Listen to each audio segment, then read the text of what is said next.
Hi, thanks for joining me on the Listen Up Girl podcast. Today is Monday, August the 3rd, and I am bringing you the LGBTQ plus news, and I'm your host, Zach Randalls-Friedman. Today, we got a messy Republican family feud, a political scandal involving a very dark accusation, a devastating story about a school being held accountable for a life it failed to protect, a hidden slice of trans history from the Catskills, and a TikTok moment that will make you smile, and a genuinely happy engagement to close things out. So 6 stories, a little room to sit with each of them today. So let's get into it. First, the Graham family drama nobody asked for. So it started today in the world of Republican politics because there's a new candidate running for office, and her last name may sound very familiar. Darlene Graham has entered a political race and used her very first ad to attack transgender people, which on its own is about as predictable as sunrise in the political climate. But here's the detail that makes this one worth talking about. She's related to a very prominent, very recently deceased senator whose name carried real weight in that state for decades. And the orange convicted felon has already endorsed her, presumably assuming that the name recognition plus an anti-trans ad equals an easy win. Except that's not what's happening. State Republicans are reportedly skeptical of the endorsement will be enough to actually get her elected, and the skepticism is real. Headline here. This isn't a case of a party rallying around a rising star. It's a case of a party insiders looking at transphobic opening ad and quietly wondering if she's overplaying a hand that doesn't have strength to use it. We've talked about on this show before how anti-trans rhetoric used to be an automatically play, cheap, reliable guarantee to fire up a base, but we're watching now over and over. It is that same play getting a colder reception from the very people who used to cheer for it. That doesn't mean the danger is gone, though. It means the ground under it is shifting, and it's shifting slowly. Story by story, ad by ad. We'll keep an eye on this race, and it's going to tell us something, and I'll bring you updates as they come through. Next, a GOP congressman, a GOP senator, and an alleged threat. So this next one is messy, tangled, and honestly a little bit hard to summarize cleanly. But stick with me here because it says a lot about how the party operates behind closed doors. A veteran gay journalist has publicly suggested that a scandal-plagued Republican congressman may have made a veiled threat to an out Republican senator over an old allegation involving sex with men. The two men are connected by family. The senator's daughter was once married to the congressman, which makes what's underneath the story even darker. The congressman is currently facing serious accusations of abuse involving his ex-wife and their child, allegations he denies. And in the middle of that, the senator, his former father-in-law, politically has stayed almost entirely silent, even while publicly defending himself against a separate, decades-old story about an alleged incident from his own past. One that a former staffer has now called an aborted prank. That explanation, according to the journalist reporting on all of this, doesn't really hold up under scrutiny. Why would a prank look exactly like a solicitation for sex? Why would someone accused of pulling that kind of prank end up as a friend and a campaign donor years later? I want to be very clear about what this story is and isn't. It is not a story about anyone's sexuality being inherently newsworthy.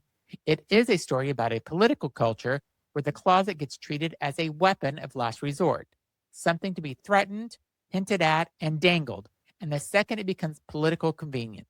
Meanwhile, actual allegations of the violence against a child are met with careful, lawyered statements about prioritizing safety and well-being, while an old rumor about a consensual sex between adults gets the bigger reaction. The imbalance tells you everything about what this party actually protects and what it doesn't. Not a shock at all. Next, a school is paying for what it ignored. So this next one is hard, and I want to stay up front because it involves a young person we lost. A 17-year-old named Miles Fitzpatrick died by suicide after enduring relentless bullying in high school. And now the school district is facing consequences because the teachers reportedly ignored what was going to be happening to him. 17 years old. That's a junior in high school. That's someone who should have had years ahead of him. Prom, graduation, a first apartment, a whole life he never got a chance to build. And what makes this story especially gutting is the word ignored. Not didn't notice, not missed the signs, ignored. Meaning by reporting on cases like this, there were signs, there were complaints, there were moments where an adult in the building could have stepped and chose not to or didn't take it seriously enough to act. Now, the fact, after it's too late to matter to Miles, the school is facing financial and legal consequences of that inaction. I wish accountability moved faster than tragedy. It almost never does. And I'm not going to sit here and turn this into a headline and move on. If you're a parent, a teacher, an aunt, an uncle, a coach, a neighbor, please take it seriously when a kid tells you that they're being tormented. Don't wait for a lawsuit to prove it. That won't matter then. It always mattered the first time it was said out loud. If you or someone you love is struggling, the 988 Suicide and Crisis Lifeline is available anytime, day or night, by calling or texting. The Trevor Project also has resources built specifically for LGBTQ youth at 1-866-488-7386. You are not alone, and this show will always make space for that reminder. So thanks for listening to that. The next story is The Secret House in the Catskills. So let's shift gears a little with history, because sometimes the past hands you something genuinely beautiful, and we could all use that today. There was a secret guest house tucked in the Catskills that became a refuge for trans women in the 1950s and 60s. A full generation before Stonewall, before pride flags, before most of the country had any language for what was happening inside those walls. Picture it, a quiet property in upstate New York at a time when simply existing as trans woman in public eye could get you arrested, institutionalized, or worse. And yet this house existed anyway. Women traveled there. They lived, even briefly, as themselves. The owner reportedly believed that dressing as your true self could bring, in her words, a little magic into the otherwise difficult life. A small, quiet act of defiance dressed up as hospitality. There was no movement yet, no legal framework, no visibility, just people deciding on their own in a house in the mountains that safety and self-expression were worth building by hand if nobody was going to hand it to them. That's the through line of this entire community, honestly. Long before there were organizations, before there were laws to fight for or against people, we're already finding each other and building a sanctuary. It's a reminder that this history didn't start with a parade. It started in living rooms, guest houses, and quiet acts of trust between strangers who needed each other. I love that story. Next, chicken wing night at the lesbian's house. Okay, so we need something light after that, and this TikTok delivered exactly on time. A man went viral describing a dinner party at his lesbian neighbor's house, declaring at one point that lesbians are, in his own words, an elevated form of the human race. And listen, the details matter here because this wasn't a casual endorsement. The man walked his followers through the entire spread.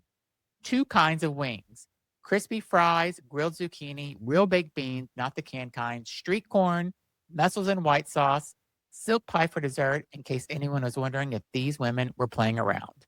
Then, and this is the part that really got him, he said the house was somehow spotless again before they even left. Like the cleanup happened invisibly while everyone was still eating. And on the way out, he and his wife got a goodie bag: wildflower seeds, a succulent. He held those items up on camera, looking, by his own account, nearly brought to tears by the whole experience. Look, we know this. We've always known this. Lesbians hosting culture is not new information to anyone in this community, but it genuinely felt delightful watching the rest of the internet discover it in real time. One viral chicken wing night at a time. Somewhere a lesbian couple is reading their own comment section right now and feeling extremely seen. Oh, I love that. 2 communities coming together.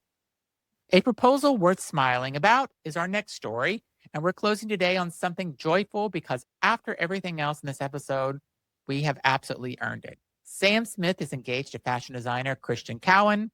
And by all accounts, Sam couldn't be happier. Reportedly, Sam shared that finally able to write songs about joy instead of heartbreak. And for the first time in a career that first found its footing on some of the most devastating breakup anthems of the last decade. Think about that for a second. An artist whose entire early catalog was built on longing and loss, now standing on the other side of that, engaged and reportedly writing from a completely different emotional place. That's the whole point, isn't it? Love doesn't just change your life, it changes what you're capable of creating, what you're capable of imagining for yourself and for your partner. Congratulations to Sam and Christian. I hope this is the beginning of a very different chapter set to a very different soundtrack. Congratulations. So that's today's show. A tough one in places, a joyful one in others. And honestly, that's usually how these days go. Thanks so much for listening to the Listen Up Girl podcast. If this episode resonated with you, share it with a friend, leave a review. And if you haven't subscribed, please do. I'm Zach Reynolds Friedman. I'll be back tomorrow with more LGBTQ news. Thanks so much for listening. Have a great week.